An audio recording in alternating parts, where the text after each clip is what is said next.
Welcome to Coco Chats. On today's show, we have Malaysian model Shikin Gomez. Shikin was in the top 3 for the 5th season of Asia's Next Top Model. She also recently walked for Dior. Hello, Shikin. Welcome. How are you today?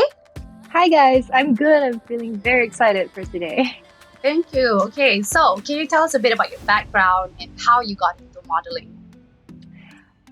So family background, I am half Malay, half Indian. I am 31 this year, and I'm married. I guess that's it for a little bit of background. As to how I started modeling, it started when I was studying communications and media in a local university for my diploma, and I was exposed to modeling, and it just started from there. Maybe like 18, 19, I want to say 19. I understand that now you're based in the UK. You've been signed by a UK talent agency, by a modeling agency. Is that correct? Well, I am. I'm not based in the UK. I'm just like I have like a little. I spend a few months in the UK for work. But it all like backtracks, like that's like the future. What happened is, so last year I decided to expand my career into Europe. So the first stop that I went to last year was Paris, and I went during summertime, which is like end of June, early July kind of thing. I spent a good 3+ months in Paris, hoping to be able to break through the market and, get agencies there and just, network, get to know some people, just expanding career situation. It didn't work out for me in Paris, unfortunately. Had to learn that the hard way, but I'm very glad I did. So then I pivoted to Barcelona. That was towards the end of the year. And I stayed in Barcelona for about another 3 months. And I was doing quite well there. So I have a mother agency in the Netherlands, which helped me find agencies all across Europe. And they found me an agency in Spain. So that's why I was in Barcelona. They also found me an agency in Germany. So I do fly to Germany for work sometimes, Belgium sometimes, and also in the UK. So that's how I got my agency in the UK, through my mother agency based in Netherlands. And yeah. So like you've come a pretty long way since you were like 19. You've broken through like the European market. So like tell me what differences that you've noticed between like the European modeling industry and maybe I guess the Asian modeling industry. I mean, I'm pretty sure you've also covered like certain parts of Asia besides Malaysia. Yes. Well, I think the biggest difference is the collaborative effect of everyone in the group. Also, like just the industry itself in Malaysia, in Asia, I don't know other countries. I can only speak in Malaysia. I feel like the industry in Malaysia it's small. Everyone knows everyone, which is fine. It's great. It feels like a family. You're meeting old friends whenever you're doing a shoot or a show or something like that. So it's nice. It has that nice homey feeling. But in the UK, for example, they're more collaborative in terms of like, everyone gets a say, and everyone is so different. There's so many different people coming in all the time. So they have to like be fluid in a way, because they need to work with everyone's ideas and all that stuff. So it's a nice mix. I mean, there's no pros and cons on either one, but yeah. Just differences in the way they collaborate with each other. Right. Yeah, it's just a subtle difference, yeah. What has been like the biggest challenge in your career as a model, and like how have you overcome it? So I would say the biggest challenge of being a model is I see modeling as a lifestyle. It's not just being pretty. It's not just being, taking good photos and all these things. Like you have to eat well. You have to work out. You have to have discipline, motivation. You have to be able to pull yourself up when the world is like pushing you down. Like you need to have all these things. It's not just being pretty. It's not that simple. I want to say. And the way to overcome it is that you want to overcome the problems that you face for yourself. You're not doing this for anyone else. You just want to overcome it for yourself. So being surrounded by good people around you, just, it helps. Yeah. And so now we're getting on to a bit of a tough, more tougher question. So yeah. Being also a colored model, a brown model, have you ever experienced any sort of discrimination in the industry? Because, I think, especially let's just take the Raya campaigns. I think now we're more aware of the models we choose to display our own cultural outfits. Whereas let's just say 5 years ago, it was still, very not very diverse. So just tell me a bit about, have you ever? Well, I personally have not experienced discrimination, but I have friends who have been, through discrimination, and I can see it, and I understand what it is. And me being half Indian, and for example, I'm half Indian, half Malay, so I get I don't want to say the best of both worlds, but do you know what I mean? So I've never been discriminated, and I can never speak so deeply about this, but I do see friends who's fully Indian, for example, and they get discriminated, and I understand because I'm Indian too, and I feel that, but I'm sorry that you're going through this, yeah, and yeah. Would you say the fashion industry currently, maybe in Malaysia or wherever you can speak from your experience, have been objectified to a certain level? Maybe not in Malaysia. Malaysia has very strict rules when it comes to photos that is printed or online. Online, I guess everywhere has restrictions, but from what I know, for example, magazines, they don't allow your belly button to be shown, for example. So there is that kind of restrictions in Malaysia. I don't think there is those kind of restrictions outside of Malaysia. I haven't seen any kind of objectification in that way. But I think at the end of the day, objectifying, it's a very difficult question to answer. Yeah, from my experience, this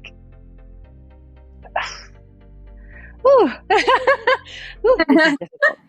I see objectification as a lot of different things that people are unhappy about, and it's just everyone's opinions on you.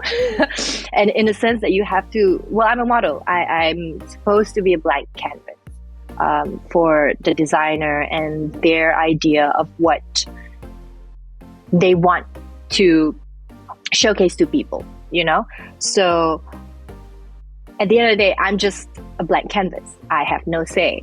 Well, I do have say, but you know what I mean? I just take it in, smile. Mm-hmm. I'm rambling. I'm sorry. Been put in a situation where you stood up and said, you know what, I'm really not comfortable with that kind of I don't know, clothing, poses. Have you ever really just said that I can't do that, I'm sorry, ever decline a shoot because it just didn't suit you at the time, you just didn't feel like doing it? No. And that's something about me. That's not about the stuff. It's something that I do personally. I like to challenge myself.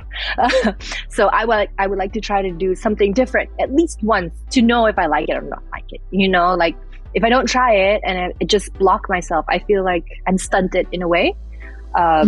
So I would like to not say no. I would like to try it at least. And then if it doesn't work out, then we can think about something else. At least I can say I've done it or tried to do it. Yeah. And how do you think the modeling industry has evolved in recent years in terms of diversity and inclusivity? Do you think there's still work to be done? Well, in recent years, the trend is definitely going upwards. There is a lot more inclusivity. Did I say that wrong? Yes, you did.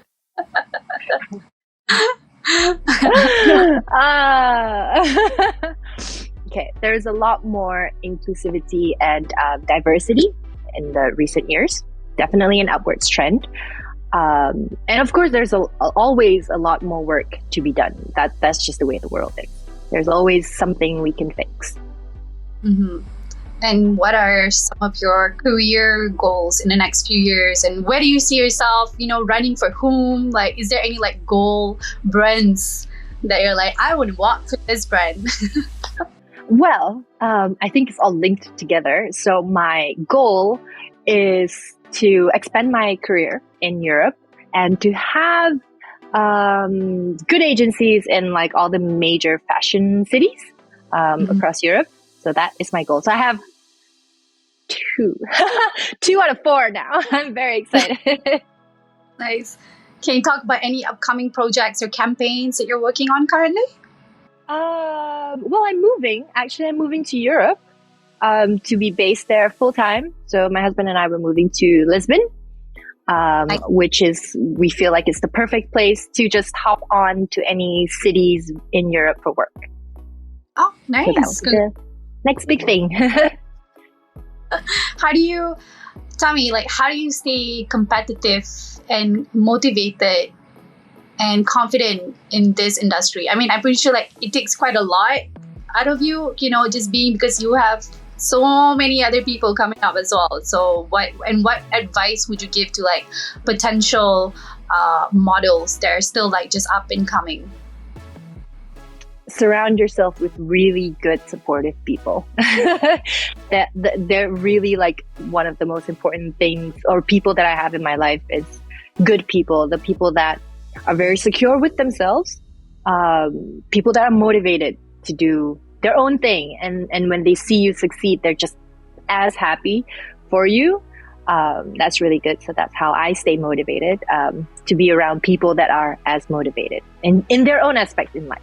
I think it's very important to know yourself before you start modeling. Then again, I started modeling when I was 19. I wasn't super, super young. So I sort of have head on my shoulders already by that time. I knew who I was. I knew what I wanted. And I had my boundaries and everything.